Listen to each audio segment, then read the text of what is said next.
स्थानीय तहहरूमा बालमैत्री स्थानीय शासनको अभियान जारी रहेको छ। स्थानीय सरकारका सबै इकाइमा नीति, संरचना, प्रणाली, कार्यप्रक्रिया र व्यवहारलाई बालमैत्री बनाइने पद्धतिलाई बालमैत्री स्थानीय शासन भनिन्छ। यस अन्तर्गत बाल बचाउ, बाल संरक्षण, बाल विकास र अर्थपूर्ण बाल सहभागिता जस्ता बाल अधिकारका सवाल समेटिएका हुन्छन्। यस्तो प्रयास सबै प्रदेशका स्थानीय तह अन्तर्गतका इकाइहरूमा एक अभियानका रूपमा सुरु भएको छ।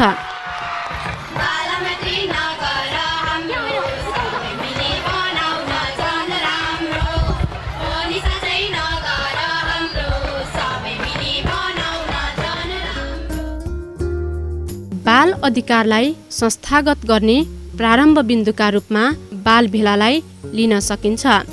यहाँ त्यही बाल भेलाको तयारी भइरहेको छ। यो घोराही नगरपालिका स्तरीय बाल भेलाको दृश्य हो। यस बाल भेलामा सहभागी हुन सबै ओडा, टोल तथा सबै विद्यालय स्तरीय बाल क्लबका प्रतिनिधिहरूको यहाँ सहभागिता रहेको छ।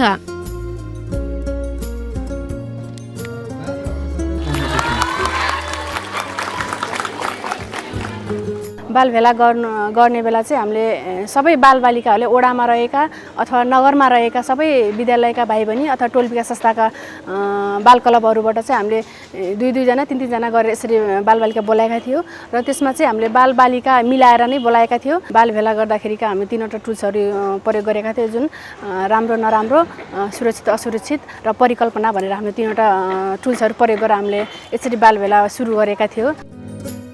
स्थानीय तहको योजना तथा कार्यक्रममा बालबालिकाको आवाज र धारणाको पहिचान गर्नका लागि बाल भेला आयोजना गर्ने गरिन्छ।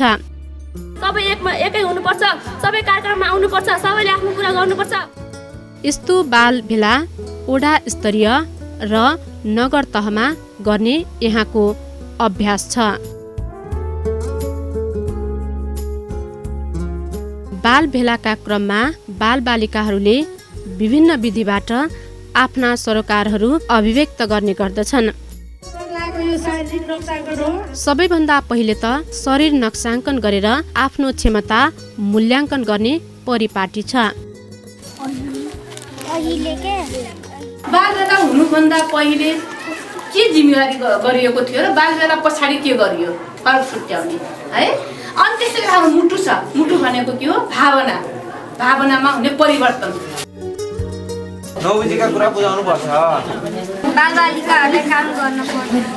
बाल भेलामा आउनुभन्दा अगाडि मलाई केही थाहा थिएन, अब मैले सबै बुझेँ। बाल भेलामा आउनुभन्दा पहिले के गर्थ्यौ हामीले, अरू केही झगडा यिनीहरू, अनि हामी यहाँ किन आउँथ्यौँ, यो सबै थाहा भयो।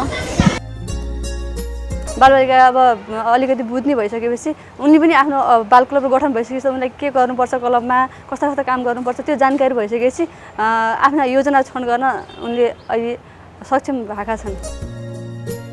तपाईको समाजमा मन पर्ने कुरा के हो, मन नपर्ने कुरा के है? कुन कुरा तपाईलाई मन पर्छ अथवा कुन कुरा तपाईलाई मन पर्दैन?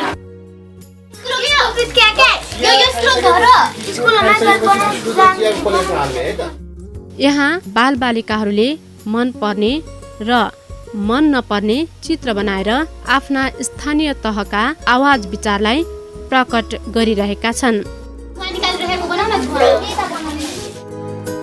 यस मार्फत स्थानीय तहमा भोगेका र देखेका नीति, व्यवहार तथा संरचनाका सम्बन्धमा आफ्ना आवाज राख्ने गर्दछन्।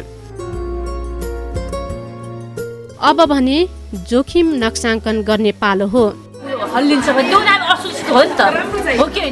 यस चरणमा बालबालिकाहरूले आफ्नो आफ्नो समूहमा रहेर सुरक्षित हुने र असुरक्षित हुने स्थानको पहिचान गर्ने गर्दछन्। बाल भेलामा बालबालिकाले मन पर्ने र मन नपर्ने चित्र र सुरक्षित तथा असुरक्षित स्थलको पहिचान स्थानीय तहको बालमैत्री परिकल्पना प्रस्तुत गर्ने गर्दछन्।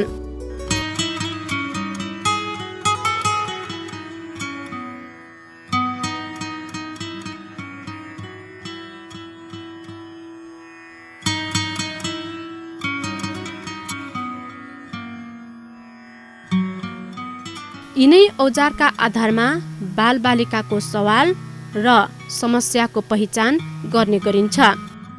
बालबालिकाका धेरै प्रकारका समस्या हुन्छन्, तर स्थानीय तहको क्षमता र योजनाको प्राथमिकीकरण मतदानको प्रक्रियाबाट गर्ने गरिन्छ। अब हामीले चाहिँ योजनाहरू छनौट गर्छौँ, त्यसमा चाहिँ योजना छनौट गर्ने प्रक्रियाहरू छ कि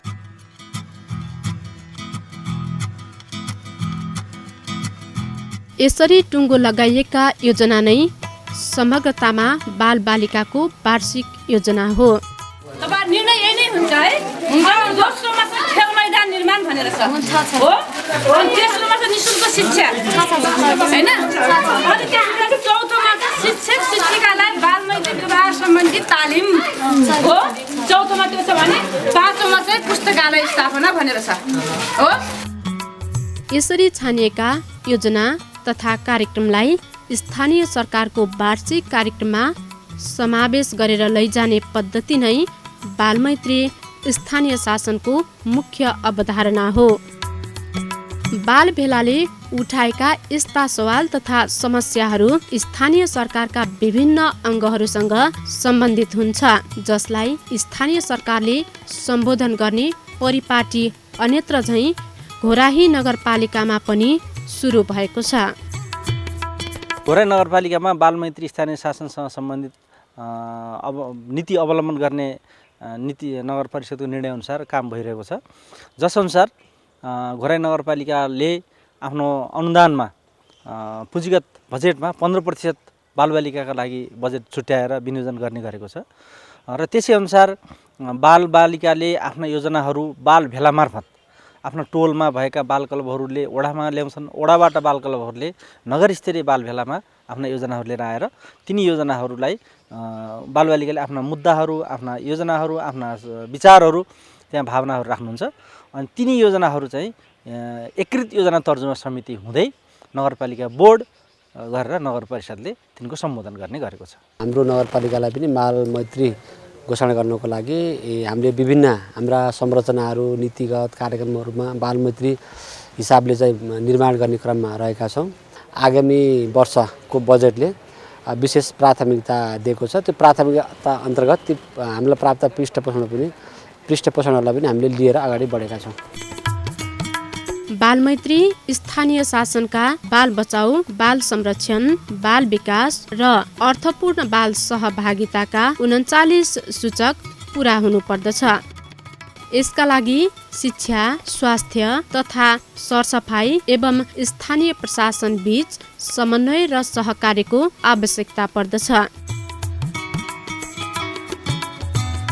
यहाँका सरकारवालाहरू यसै विषयमा गहन छलफल गरिरहेका छन्। खास गरेर सडक बालबालिकालाई कसरी उद्धार गर्ने भन्ने विषयमा सरकारवालाहरू बीच यहाँ छलफल भइरहेको छ। हिजो मात्रै दुईवटा चाहिँ बालबालिका सडकमा भेटियो भन्ने जुन आयो, त्यो अहिले त्यसलाई गएर बुझेर रेस्क्यु गरेर अब के गर्ने हो त्यो अनुसारले हामी यो मिटिङ पश्चात त्यहाँ गएर गर्छौँ। घर पठाउँदा पुनर्स्थापना गर्दा पनि बाबुआमाले फेरि छोडिदिन्छन् भने अब कसरी त्यसलाई व्यवस्थापन गर्ने भन्ने हाम्रो वास्तवमा चुनौती यहाँनिर भयो। कहाँ उनीहरूलाई भेटाएको थिएँ होइन, त्यही पेरिफेरीमा छन् तिनीहरू पक्कै। अनि हाम्रो कुन युनिटले त्यो नजिकमा अथवा हामी नै गएर सडक बालबालिका कता छन् जहाँ उनीहरूलाई उठाऊ, त्यहाँबाट पुरानो रहेछन् भने घर घर चिनाएको छ, अभिभावकलाई बोलाउँ, अस्ति पनि गएको छ, फोटो पनि खिचिएको छ। अब त्यसरी उनीहरूलाई चाहिँ मलाई नयाँ रहेछ भने पत्ता लगाउनु के रहेछ कसो रहेछ। बालमैत्री स्थानीय शासनको विषयवस्तु एक निकाय वा एउटा कार्यालयसँग मात्र सम्बन्धित नभएर सामूहिक जवाफदेहिताको एक पाटो हो। यसलाई दाङ जिल्लाका सरकारवालाहरूले सम्बोधन गर्ने जमर्को गरेका छन्। सिएफएलजीका 4वटा आयामहरू छन् नि, ती खालका कुराहरूमा आफ्ना आयामहरू र आफ्ना सूचक अनुसार सबै विषयगत कार्यालयले त्यसमा काम गरेका छन्। उनीहरूको सबैको समन्वय भएन भने त हाम्रो पनि त्यसमा सार्थकता र सफलता प्राप्त हुन सक्दैन। वडा स्तरीयबाट आएको मागहरूलाई हामीले पनि योजनामा राखेर नगरपालिकाबाट बालबालिकाका आवाज बुलन्द हुने गरी यो बजेट विनियोजन गर्छौँ। बालबालिकाले बाल भेला मार्फत गुणस्तरीय स्वास्थ्य सेवा, बाल विकास, र बाल संरक्षणको पक्षलाई उजागर गरेका थिए। यसै कारण यहाँका स्वास्थ्य तथा सरसफाइको बाटो पनि बालमैत्रीतर्फ अग्रसर छ। बालबालिकाहरूको अब स्वास्थ्य सेवा पाउनुको अधिकारको कुरा पनि भयो होइन सर।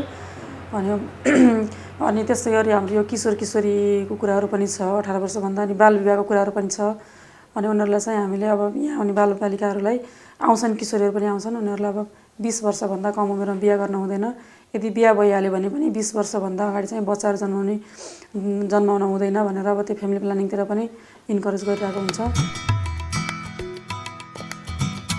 बालबालिकाले बाल भेला मार्फत विद्यालयहरू बालमैत्री हुनुपर्ने माग पनि राखेका थिए। यसको सम्बोधन शिक्षालयबाट हुने अभ्यास सुरु भएको छ। विद्यार्थीकै चाहनालाई बुझेर र विद्यार्थीकै सोच र विचारलाई बुझेर गरिने शिक्षा भन्ने बुझिन्छ। बालमैत्री वातावरणमा शिक्षण गर्ने अवधारणा हामीले चाहिँ तयार गरेका छौँ र बच्चाहरू, यहाँका हाम्रा बच्चाहरू चाहिँ अहिले शिक्षकहरूसँग डराउने, तर्सिने त्यस्तो किसिमको वातावरण छैन।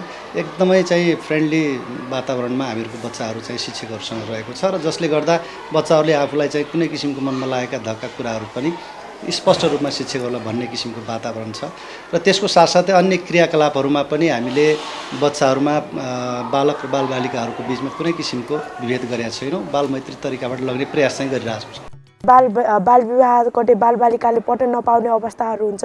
त्यसको लागि हामी सबै बालबालिकाहरू मिलेर सबैले यस्तो नराम्रो सामाजिक काम भेदभावहरू गर्नु हुँदैन। हामीले यस्तो कामहरूलाई रोक्नुपर्छ, अन्त्य गर्नुपर्छ।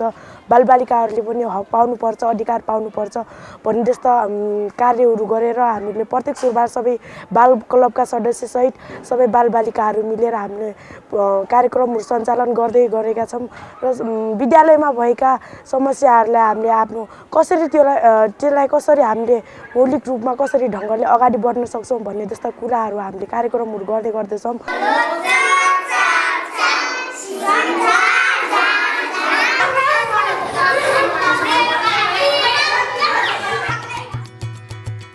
बाल भेला अर्थपूर्ण बाल अधिकारलाई प्रवर्धन गर्ने मूल ढोका हो। यही बिन्दुबाट बालबालिकाले आफ्नो सामर्थ्य र परिपक्वताका आधारमा बाल अधिकारको अभ्यास गर्न सक्छन्।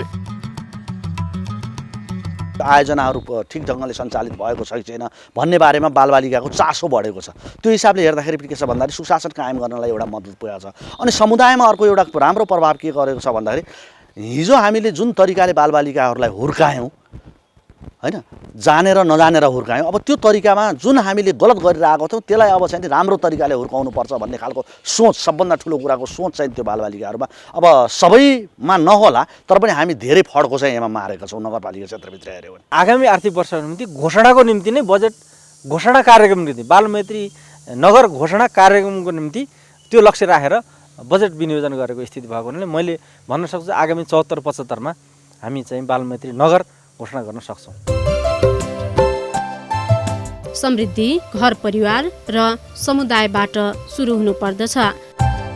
बालबालिकाको समृद्धि सिङ्गो समाज र राष्ट्रको समृद्धिसँग जोडिएको हुन्छ। यहाँको यो अभ्यासले त्यही समृद्ध नेपालको उज्यालो गन्तव्यलाई प्रस्ट्याइरहेको छ।